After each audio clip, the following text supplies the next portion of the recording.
Wa asyhadu an la ilaha illallah. Pensyarah Fadilat Syekh Abdul Aziz bin Nasir Ar-Rusyaid rahimahullah berkata, qauluhu asyhadu ay uqirru wa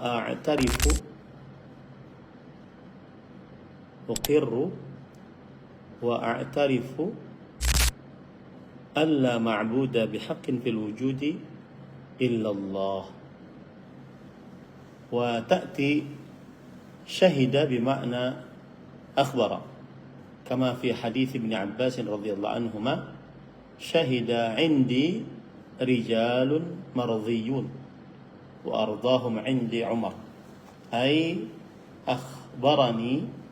Wa ta'ti bima'na hadara kama fi qawlihi subhanahu faman syahida minkum asyhara falyasum, ay hadara.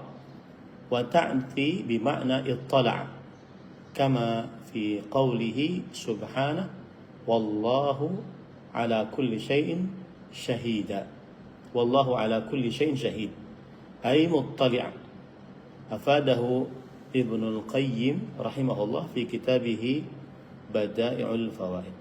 Artinya, perkataan penulis asyhadu maksudnya aku mengakui dan meyakini bahwa tidak ada yang diibadahi yang berhak dalam wujud ini selain Allah Subhanahu wa taala.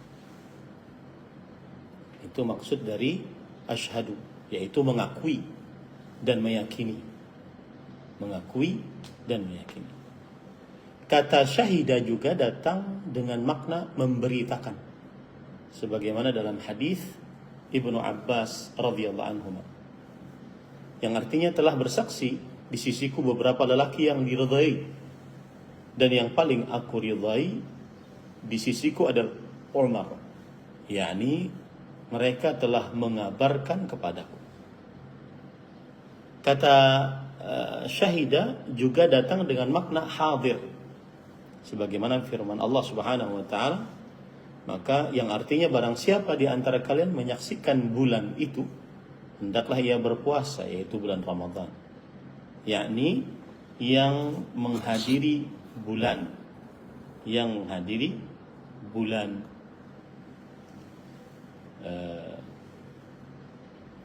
dan juga kata syahida datang dengan makna mengetahui atau melihat atau mengetahui secara menyeluruh, sebagaimana firman Allah Subhanahu wa taala yang artinya dan Allah Maha mengetahui, menyaksikan atas segala sesuatu, yakni Maha mengetahui atau mengawasi. Faedah ini disebutkan oleh Imam Ibnu Qayyim Al-Jauziyah rahimahullah di dalam kitab beliau Bada'i'ul Fawaid. Ahibati fillah, afani Allah wa iyyakum.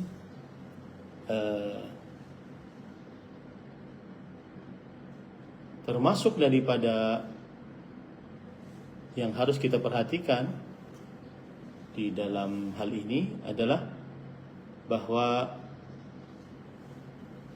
makna asyhadu berarti mengakui dan menetapkan. Mengakui dan menetapkan. Dan makna asyhadu bisa dengan makna mengabarkan, bisa juga menghadirkan atau hadir, bisa juga mengetahui. Bisa juga mengetahui. Nah, ini makna-makna lain dari asyhadu. Baik. Kemudian penulis rahimahullahu ta'ala berkata, qauluhu alla ilaha illallah an mukhaffafah min ats-tsaqilah.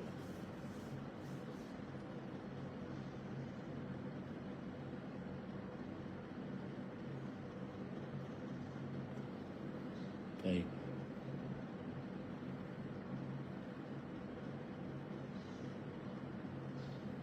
An mukhaffafatun min ats-tsaqilah. Qauluhu la ilaha illallah ay la ma'buda bihaqqin fil wujudi illa Allah subhanahu. وهذا معنى هذه الكلمة العظيمة التي تدل عليه الأدلة خلافا لمن زعم أن معناها القدرة على الاختراع كما يقوله الأشاعرة، فإن المشركين الذين بعث إليهم الرسول صلى الله عليه وسلم يقرون بأن الله هو الخالق الرازق المحيي المميت المدبر لجميع الأمر، ولم يدخلهم ذلك في الإسلام، بل قاتلهم رسول الله صلى الله عليه وسلم واستحل دماءهم وأموالهم، وما لما قال لهم الرسول صلى الله عليه وسلم اعبدوا الله واتركوا ما كان يعبد آباؤكم قولوا لا إله إلا الله، يعني أنكروا ذلك ونفروا وقالوا أجعل الآلهة إلها واحدا، فدل على أن معنى هذه الكلمة هو إفراد الله بالعبادة وترك عبادة ما سواه. Yang artinya perkataan penulis la ilaha illallah, maksudnya kata an di sini adalah bentuk yang diringankan dari bentuk yang berat. Kemudian perkataan penulis la ilaha illallah, maksudnya tidak ada sesembahan yang berhak diibadahi selain Allah. Tidak ada zat yang berhak diibadahi selain Allah. Inilah makna kalimat agung yang ditunjukkan oleh dalil-dalil. Ini makna yang benar. Tidak ada sesembahan yang berhak diibadahi selain Allah subhanahu wa ta'ala. Makna ini berbeda dengan pendapat orang yang mengatakan bahwa maknanya hanyalah kemampuan untuk mencipta. Kemampuan untuk mencipta. Sebagaimana dikatakan oleh kalangan al-Asy'ariyah. Sebab orang-orang musyrik yang diutus kepada mereka, Rasulullah sallallahu alaihi wasallam sebenarnya mengakui bahwa Allah adalah pencipta, memberi rezeki, yang menghidupkan, yang mematikan, yang mengatur seluruh urusan. Namun pengakuan itu tidak memasukkan mereka ke dalam Islam. Bahkan Rasulullah sallallahu alaihi wasallam tetap memerangi mereka dan halal darah serta harta mereka. Ketika Rasulullah sallallahu alaihi wasallam berkata kepada mereka, ibadahilah oleh kalian seluruhnya Allah, dan tinggalkan apa yang dahulu diibadahi oleh nenek moyang kalian. Ucapkanlah la ilaha illallah. Mereka justru mengingkari hal itu, menjauh dan berkata, apakah dia, yaitu Nabi Muhammad SAW, menjadikan sesembahan itu menjadi satu sembahan saja. Ini menunjukkan bahwa makna kalimat la ilaha illallah adalah mengesahkan Allah dalam ibadah dan meninggalkan ibadah kepada selain Allah subhanahu wa ta'ala. Ini adalah makna dari la ilaha illallah. Tidak ada zat yang diibadahi yang berhak selain Allah subhanahu wa ta'ala, atau tidak ada sesembahan yang berhak disembah selain Allah. Ini makna yang benar dari la ilaha illallah. Tidak ada sesembahan yang berhak disembah selain Allah subhanahu wa ta'ala, atau tidak ada zat yang hak untuk diibadahi selain Allah subhanahu wa ta'ala. Ini makna sekali lagi yang benar dari la ilaha illallah. Adapun sebagian Asy'ariyah, siapa itu Al-Asy'ariyah? Para ikhwan dirahmati oleh Allah Subhanahu wa taala, Asy'ariyah adalah dinisbatkan kepada pengikut Abul Hasan Al-Asy'ari rahimahullahu taala. Asy'ariyah adalah dari kalimat al-asy'ariyatu, yaitu satu aliran dalam pembahasan akidah, condong kepada ilmu kalam, yang menisbatkan dirinya kepada Abul Hasan Al-Asy'ari. Secara sederhana, Al-Asy'ariyah maksudnya adalah kelompok atau madhab akidah Asy'ariyah, bukan satu orang saja. Dan Abul Hasan Al-Asy'ari adalah ulama yang wafat sekitar 936 Masehi. Jadi kalau diringkas, Al-Asy'ari nama pendiri dari Al-Asy'ariyah. Al-Asy'ariyah nama madhabnya. Asy'ariyah atau Asy'ariyun, para pengikut madhab Al-Asy'ariyah. Di dalam banyak pembahasan biasanya mereka membahas sifat-sifat Allah, hakikat iman, takwil, penggunaan ilmu kalam, dan lain-lainnya. Taib. Para ikhwan dirahmati oleh Allah Subhanahu wa taala, kita lanjut.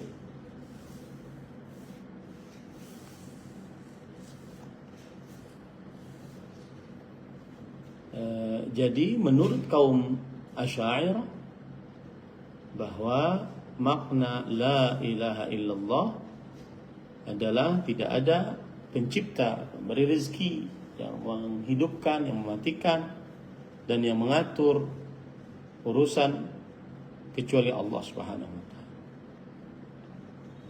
Nah, pernyataan seperti ini sangat berbeda dengan pendapat yang kita sebutkan tadi, bahwa makna la ilaha illallah adalah kepada ibadah, tidak ada zat yang diibadahi yang berhak selain Allah Subhanahu wa taala. Berbeda dengan ucapan sebagian orang yang mengatakan tidak ada yang mampu untuk mencipta selain Allah.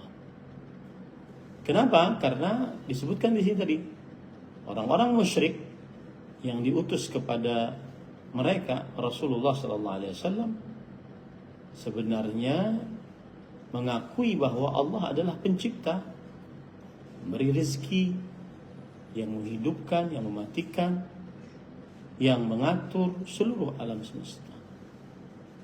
Namun pengakuan itu tidak memasukkan mereka ke dalam Islam. Dan Rasulullah sallallahu alaihi wasallam tetap saja memerangi mereka. Darah mereka halal, kemudian harta mereka halal.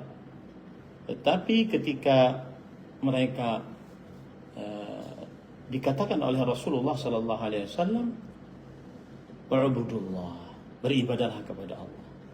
"Watruku ma ya'budu aba'ukum", dan tinggalkan apa yang diibadahi oleh nenek moyang kalian.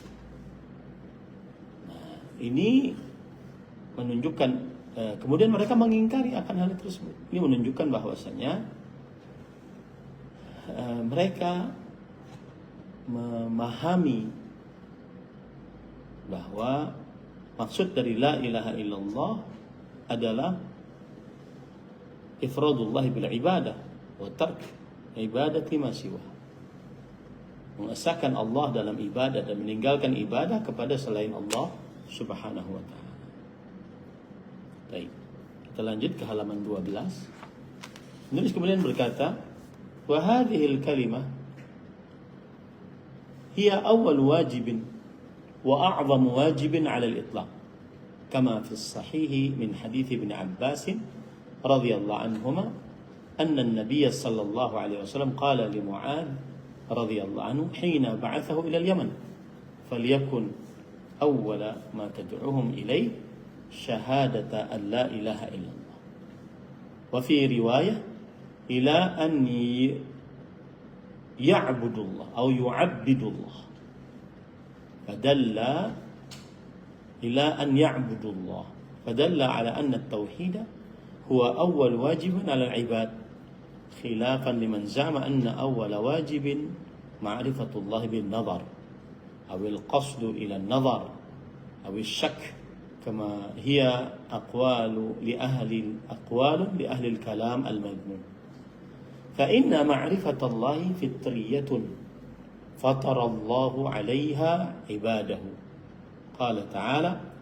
afi Allahi syakkun fatiris samawati wal ard ay afi wujudihi syak fa innal fitra syahidatun biwujudihi ومجبولة على الإقرار به فإن الاعتراف به ضروري في الفطر السليمة كما قال صلى الله عليه وسلم كل مولود يولد على الفطرة فأبواه يهودانه أو يمجسانه أو ينصرانه yang artinya kalimat ini, yaitu kalimat la ilaha illallah, adalah kewajiban pertama dan kewajiban paling agung secara mutlak. Kewajiban pertama dan kewajiban paling agung secara mutlak.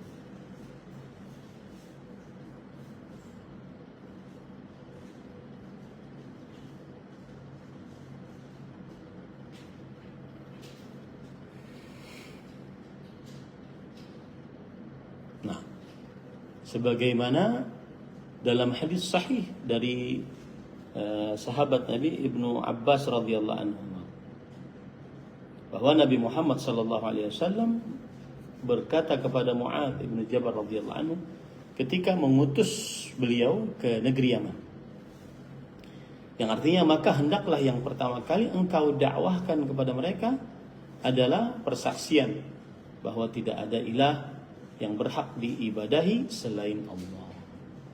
Dalam riwayat lain agar mereka mentauhidkan Allah Subhanahu wa taala dalam ibadah.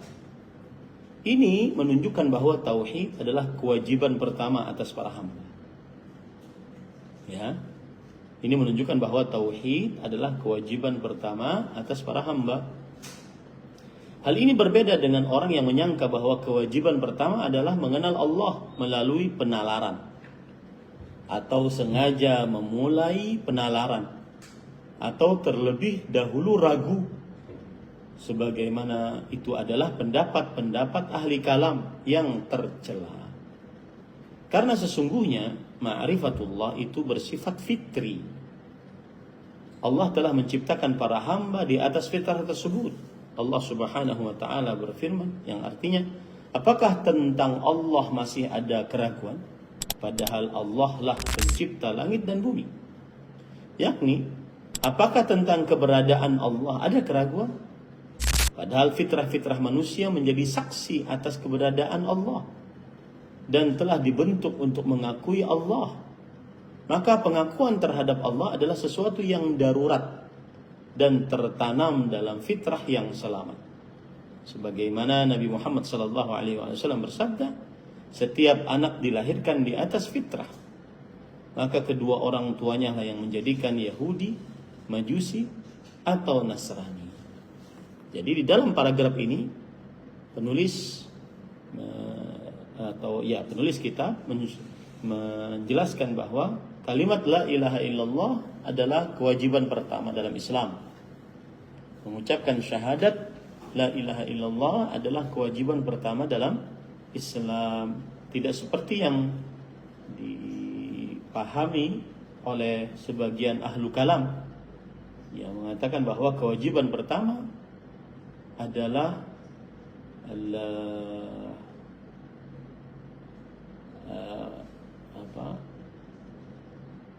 ma'rifatullah bin nazar, yang artinya mengenal Allah melalui penalaran, melihat sesuatu dan seterusnya. Atau al-qasdu ila nazar, atau fokus terhadap penalaran, ya. Atau asyak, atau kita ragu-ragu dulu, ada enggak Allah? Kalau kita buktikan Allah itu ada, maka kita mengucapkan syahadat. Kewajiban pertama menurut ahlul kalam adalah ma'rifatullah bin nazar, mengenal Allah melalui penalaran, penelitian. Jadi kalau belum sampai kepada pengenalan terhadap Allah melalui penelitiannya, maka dia tidak menerimanya, tidak menerima Allah Subhanahu wa taala sebagai Tuhannya. Nah, kemudian dan ini keliru. Kenapa? Karena fitrah manusia mengakui bahwa Allah Subhanahu wa taala di dalam sanubari, dalam setiap insan itu sudah tertanam bahwa Allah Subhanahu wa taala ada. Allah Subhanahu wa taala ada. Sebagaimana hadis Rasul sallallahu alaihi wasallam, setiap anak dilahirkan di atas fitrah. Maka kedua orang tuanya lah yang menjadikan Yahudi, Majusi, atau Nasrani. Nah, kita lanjutkan. Wa li hadhihi al-kalimah arkanun wa syurutun ila ghairi dhalika min al-abhath al-muta'alliqah bi hadhihi al-kalimati al-'azimah. Yang artinya kalimat agung ini memiliki rukun-rukun dan syarat-syarat serta pembahasan lain yang berkaitan dengannya. Ya, maksudnya orang yang mengucapkan la ilaha illallah harus mengetahui rukun-rukun dari la ilaha illallah tersebut, dan juga harus memaklumi syarat-syarat la ilaha illallah. Kemudian penulis mengatakan, fa arkanu la ilaha illallah ithnan, an-nafy wal itsbat. Fala ilaha nafiyan li jami'il ma'budat, wa illallah muthbitan al-ibadata lillahi subhanahu. Wa syurutuha sab'atun, al-ilmu wal yaqin wal ikhlas wal sidq wal mahabbah wal inqiyad wal qabul. Wa nadhamaha ba'dhum biqawlihi ilmun yaqinun wa ikhlasun wa sidquka ma' mahabbatin wa inqiyadin wal qabul laha. Wazid thaminaha al-kufranu minka bima siwal ilahi minal awthani qad allaha. Yang artinya, maka rukun la ilaha illallah ada dua, yaitu penafian dan penetapan, peniadaan dan penetapan. La ilaha meniadakan seluruh zat yang diibadahi kecuali Allah. La ilaha menafikan seluruh sesembahan. Illallah menetapkan ibadah hanya untuk Allah Subhanahu wa ta'ala. Illallah menetapkan ibadah hanya untuk Allah Subhanahu wa ta'ala. Nah, ini adalah rukun la ilaha illallah. Jadi ingat ya, para pemirsa Raja TV, para pendengar Radio Raja, dan seluruh kaum muslimin yang mengikuti kajian ini dimanapun berada, rukun la ilaha illallah ada dua. La ilaha penafian, menafikan seluruh yang diibadahi, seluruh sesembahan. Illallah penetapan, al-itsbat, menetapkan ibadah hanya untuk Allah Subhanahu wa ta'ala. Nah, adapun syarat-syaratnya ada 7, yaitu ilmu, yakin, ikhlas, jujur, cinta, tunduk, dan menerima. Ilmu, yakin, ikhlas, cinta, jujur, tunduk, dan menerima. 7. Sebagian ulama menazamkan dalam bait ilmu, yakin, ikhlas dan kejujuranmu bersamaan dengan cinta, ketundukan dan penerimaan terhadapnya. Tambahkan yang kedelapan, pengingkaranmu terhadap apa saja selain al-ilah, dari berhala-berhala yang dipertuhankan.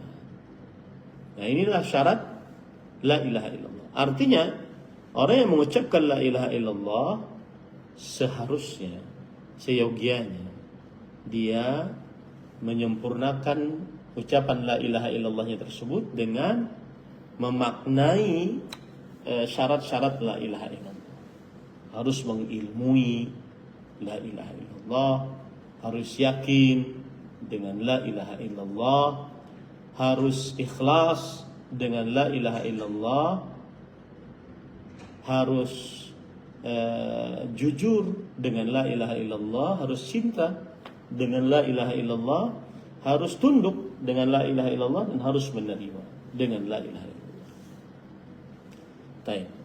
Wa haqiqatuha alla yu'bada illallah, kama anna tahqiqa syahadati anna Muhammadan Rasulullah alla yu'badallahu illa bima syara.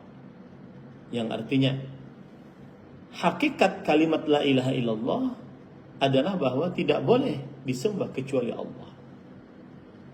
Tidak boleh diibadahi selain Allah. Itu hakikat kalimat la ilaha illallah. Jadi kalau ingin menerapkan benar-benar la ilaha illallah dengan cara tidak boleh diibadahi selain Allah, hanya Allah yang diibadahi. Sebagaimana juga realisasi syahadat Muhammad Rasulullah sallallahu alaihi wasallam, bahwa Allah tidak diibadahi kecuali dengan syariat beliau yang mulia, kecuali dengan syariat beliau yang mulia. Nah, kemudian penulis mengatakan, wa haqqu hadhihi al-kalimati huwa fi'lul wajibat wa tarkul muharramat, wa amma faidatuha wa thamaratuha fa sa'adatud darain liman qalaha 'arifan bima'naha 'amilan bimuqtadaha, wa amma mujarradun nutqi biha faqat fa innahu la yanfa'u. Yang artinya, hak kalimat la ilaha illallah adalah melaksanakan kewajiban. Maksudnya orang kalau mengucapkan la ilaha illallah, maka ada haknya dari kalimat la ilaha illallah tersebut, yang mana itu kewajiban kita. Haknya adalah kita mengerjakan kewajiban yang diwajibkan oleh Allah Subhanahu wa ta'ala, dan meninggalkan perkara-perkara yang diharamkan oleh Allah Subhanahu wa ta'ala. Nah, adapun faedah dan buah dari mengucapkan la ilaha illallah adalah kebahagiaan dunia akhirat bagi orang yang mengucapkannya dalam keadaan mengetahui maknanya dan mengamalkan konsekuensinya. Adapun sekedar mengucapkannya saja, maka itu tidak bermanfaat. Jadi kalau cuma mengucapkan la ilaha illallah, orang kafir juga bisa mengucapkan la ilaha illallah. Orang kafir juga bisa mengucapkan la ilaha illallah. Nah, kemudian penulis mengatakan,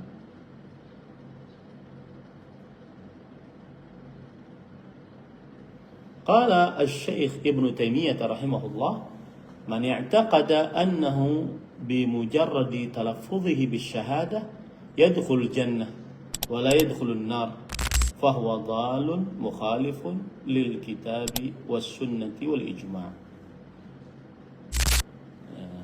Yang artinya, berkata Syekhul Islam Ibnu Taimiyah rahimahullah, barang siapa yang meyakini bahwa hanya dengan sekedar melafazkan syahadat la ilaha illallah ia masuk surga dan tidak masuk neraka, maka ia sesat, menyelisih Al-Quran, sunnah dan ijma'. Maka ia sesat. Jadi harus memaknai dari la ilaha illallah tersebut dan mengamalkan konsekuensi dari la ilaha illallah tersebut.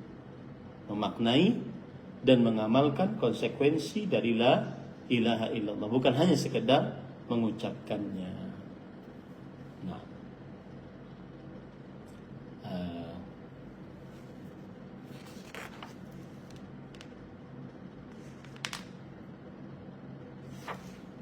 Taib. Kita lanjut. Kemudian penulis berkata, wa amma fadluha faqad takatharatil ahadith fi fadli hadhihi al-kalimah. Minha hadithu Ubadah ibn Samit radhiyallahu an al-muttafaq alaih anna an-nabiy sallallahu alaihi wa ala alihi wasallam qala man syahida an la ilaha illallah wahdahu la syarika lah wa anna Muhammadan abduhu wa rasuluh wa anna Isa abdullahi wa rasuluh wa kalimatuhu alqaha ila Maryam wa ruhun min wa anna al-jannata haqqun wan nara haqqun adkhalahu Allahul jannah ala ma kana min al-amal. Adapun tentang keutamaan la ilaha illallah, maka hadis-hadis tentang keutamaan kalimat la ilaha illallah ini sangat banyak. Di antaranya adalah hadis Ubadah bin Samit radhiyallahu anhu yang muttafaq alaih, yang disepakati kesahihannya. Bahwa Nabi Muhammad sallallahu alaihi wasallam bersabda, barang siapa bersaksi bahwa tidak ada ilah yang berhak diibadahi selain Allah semata, tidak ada sekutu baginya, dan sesungguhnya Muhammad sallallahu alaihi wasallam adalah hambanya dan rasulnya, dan sesungguhnya Isa adalah hamba Allah dan rasulnya, kalimatnya yang dia sampaikan kepada Maryam dan ruh darinya, serta bahwa surga itu benar, neraka itu benar, maka Allah akan memasukkannya ke dalam surga sesuai amal yang ia miliki. Para ikhwah yang dirahmati oleh Allah Subhanahu wa taala, di dalam hadis ini terdapat keutamaan la ilaha illallah, yaitu masuk ke dalam surga. Di dalam hadis ini terdapat keutamaan la ilaha illallah, yaitu apa? Masuk ke dalam surganya Allah Subhanahu wa taala. Sesuai dengan amalnya. Dan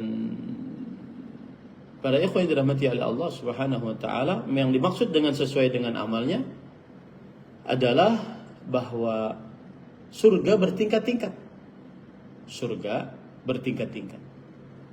Maka seseorang yang mengucapkan la ilaha illallah kemudian mengerjakan konsekuensi dari la ilaha illallah, maka dia akan masuk ke dalam surganya Allah Subhanahu wa taala. Dia akan masuk ke dalam surganya Allah Subhanahu wa taala. Nah, sesuai dengan amal ibadahnya, karena amal ibadah seseorang yang mengucapkan la ilaha illallah tidak sama. Ada yang semangat, ada yang pertengahan, ada yang dicampuri dengan maksiat. Sesuai dengan amal. Yang jelas hadis ini terdapat di dalamnya keutamaan la ilaha illallah, yaitu masukkan seseorang yang mengucapkannya ke dalam surganya Allah Subhanahu wa taala sesuai dengan amalnya. Nah, kemudian penulis berkata,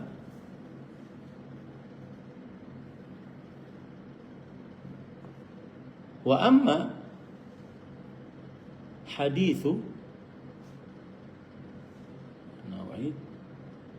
wa fi hadithi Abi Sa'id al-Khudri radhiyallahu an anna Musa alaihi salam qala ya Rabbi 'allimni shay'an adhkuruka wa ad'uka bih qala qul ya Musa la ilaha illallah al-hadith.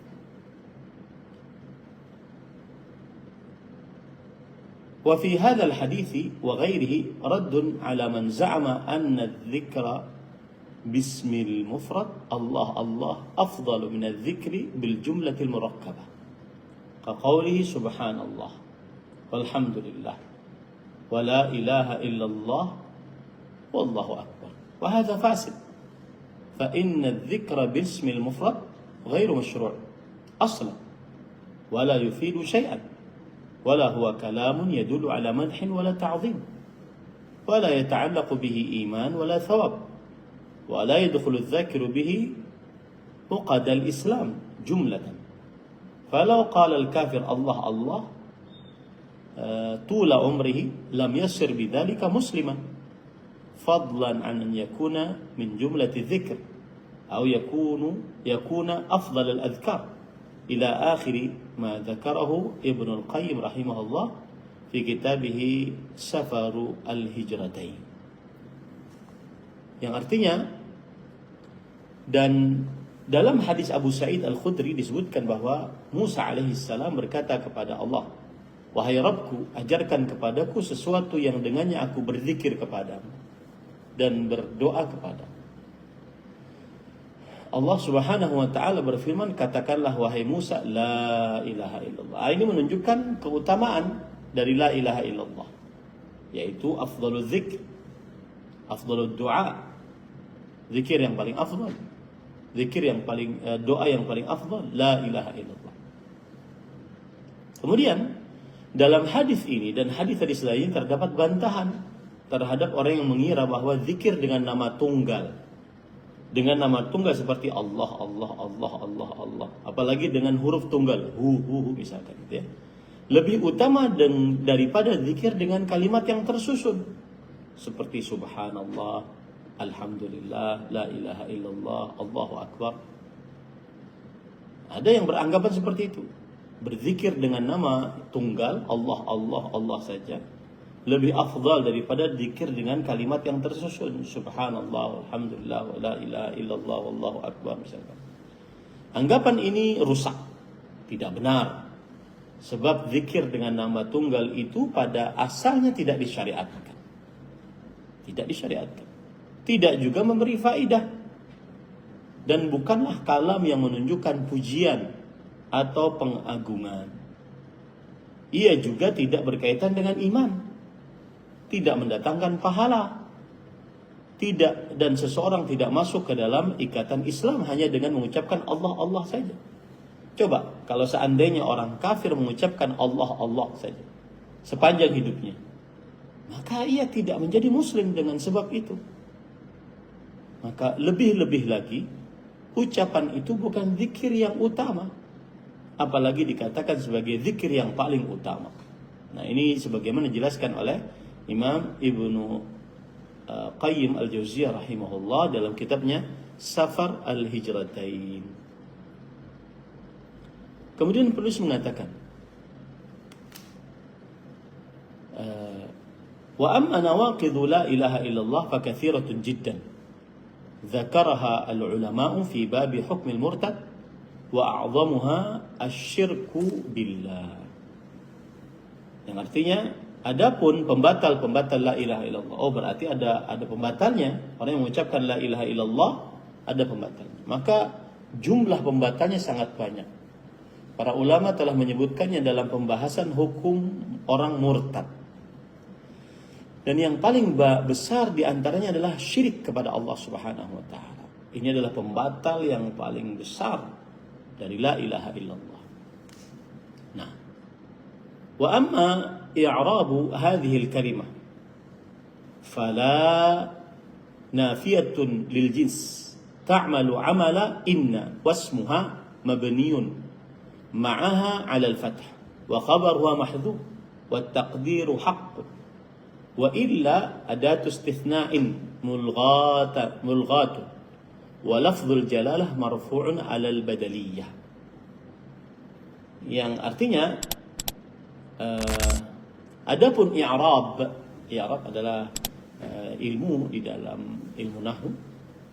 I'rab kalimat ini, maka la adalah la nafiyah lil jins, yang artinya lam peniadaan untuk jenis yang berfokus seperti inna, yaitu yang berbuat seperti huruf inna.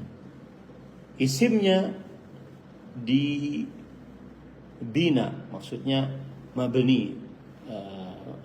Isim dari la itu, setelah la ada isim, la ilaha, ya, selalu di mabni di atas fathah, sedangkan kabarnya dibuang, maksudnya tidak disebutkan di dalam ini, dan taksirannya adalah hak, haqqun. La ilaha haqqun gitu ya. Tidak ada ilah yang hak. Adapun illa adalah alat pengecualian yang tidak berpengaruh.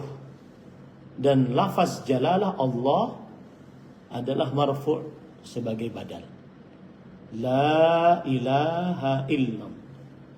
Saya ulangi, la ilaha, itu la adalah untuk untuk meniadakan jenis.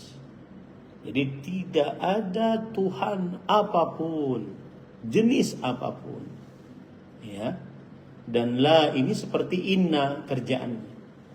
Dia kalau inna itu kan innallaha,